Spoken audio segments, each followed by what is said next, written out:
Halo semuanya, perkenalkan saya Muhammad Quresin Kartadilaga akan membahas topik yang sedang hangat dan relevan di era digital, yaitu pajak aset kripto dan NFT. Banyak orang yang sudah berinvestasi dalam aset digital ini, tapi belum semuanya memahami kewajiban pajaknya. Melalui sesi ini, saya akan menjelaskan bagaimana aturan, perhitungan, dan pelaporan pajak atas aset kripto dan NFT berlaku di Indonesia. Berikut yang akan kita bahas bersama, yaitu lanskap aset kripto dan NFT, dasar hukum pengenaan pajak, subjek dan objek pajak, cara menghitung pajak, mekanisme pelaporan, dan tantangan dan tips praktis. Pertama, mari kita pahami dulu lanskapnya. Aset kripto dan NFT bukanlah alat pembayaran atau mata uang resmi, melainkan komoditi digital yang diatur oleh pemerintah Indonesia. Pengawasan utamanya dilakukan oleh Bapepti atau Badan Pengawas Perdagangan Berjangka Komoditi. Mereka mengatur agar perdagangan kripto hanya boleh dilakukan di pedagang fisik aset kripto atau PFA yang sudah terdaftar secara resmi.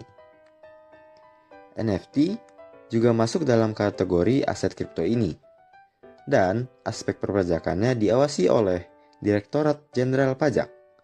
Jadi, kesimpulannya, aset kripto dan NFT sudah memiliki status hukum yang jelas dan berada dalam sistem perdagangan komoditi yang sah di Indonesia.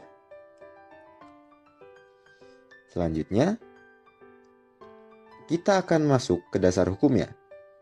Ada beberapa regulasi penting yang menjadi landasan pengenaan pajak atas kripto dan NFT. Yang pertama, ada UU HPP atau Harmonisasi Peraturan Perpajakan. Di sini dijelaskan bahwa aset kripto termasuk aset tidak berwujud dan keuntungan dari pengalihannya menjadi objek PPh.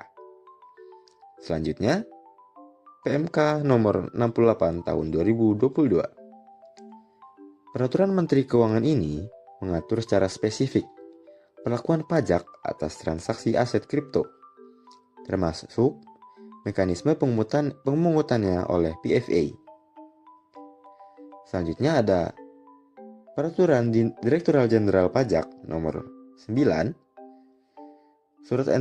Surat edaran Dirjen Pajak ini menjelaskan cara pemungutan, penyetoran, dan pelaporan pajak atas transaksi kripto.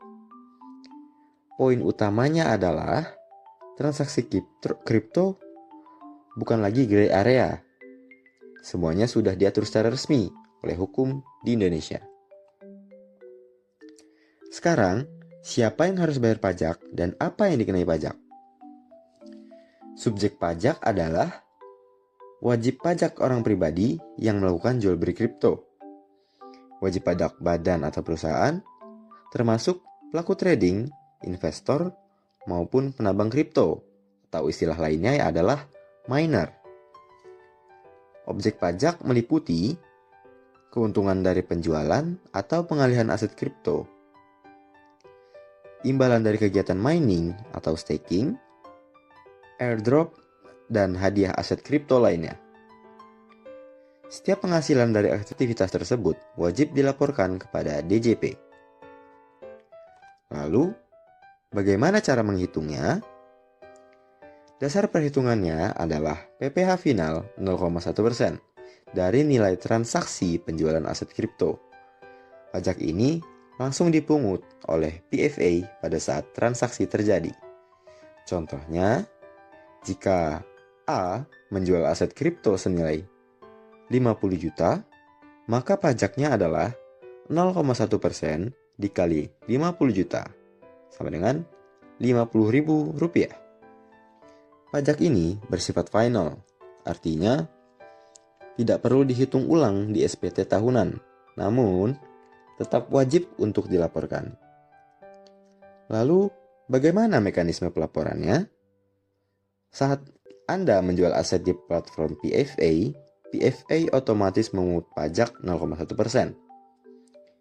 Lalu, bukti tersebut disimpan dan dilampirkan dalam SPT tahunan sebagai arsip pajak. Pajak yang telah dipungut bisa menjadi kredit pajak Anda dalam pelaporan tahunan. Dengan sistem ini, proses perpajakan kripto menjadi lebih sederhana dan transparan. Namun, tentu masih ada tantangan yang perlu diperhatikan, seperti valuasi NFT. Sulit untuk menentukan nilai pasar karena sifatnya yang unik.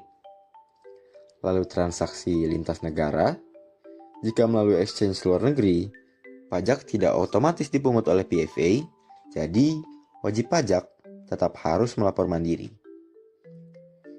Lalu utility token, perbedaan fungsi token bisa menimbulkan kompleksitas klasifikasi pajak. Lalu ada pencatatan yang cukup rumit. Trader aktif dengan banyak transaksi perlu sistem pencatatan yang rapi. Lalu tips praktis untuk wajib pajak. Agar lebih tertib, beberapa tips yang bisa diterapkan. Yang pertama, catat semua transaksi. Gunakan spreadsheet atau software khusus untuk mencatat setiap pembelian, penjualan, fee, dan airdrop dengan detail tanggal dan nominal. Yang kedua, simpan bukti pemungutan. Unduh dan arsipkan semua bukti pemotongan pajak dari PFA, serta dokumentasi transaksi lainnya untuk audit trail yang jelas. Yang ketiga, pahami asal-usul aset. Bedakan antara aset yang dibeli melalui PFA lokal dan yang dibeli di exchange internasional untuk memperjelas kewajiban pelaporan. Yang keempat, konsultasi dengan profesional. Jika transaksi kompleks seperti mining, staking, high frequency trading, mintalah bantuan konsultan pajak untuk interpretasi akurat. Yang kelima, laporkan dalam SPT tahunan.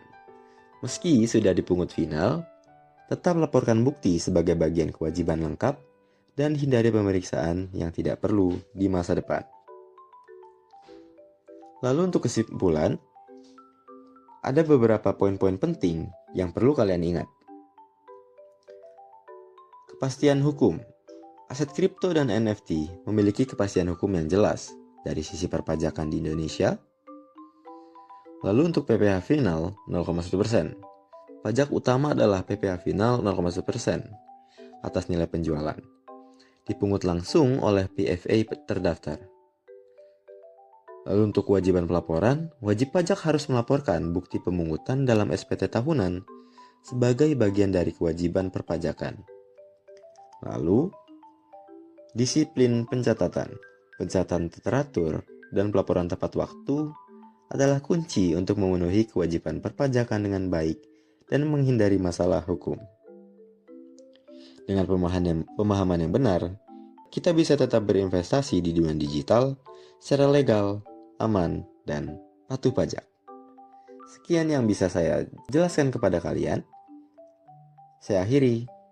Wassalamualaikum warahmatullahi wabarakatuh.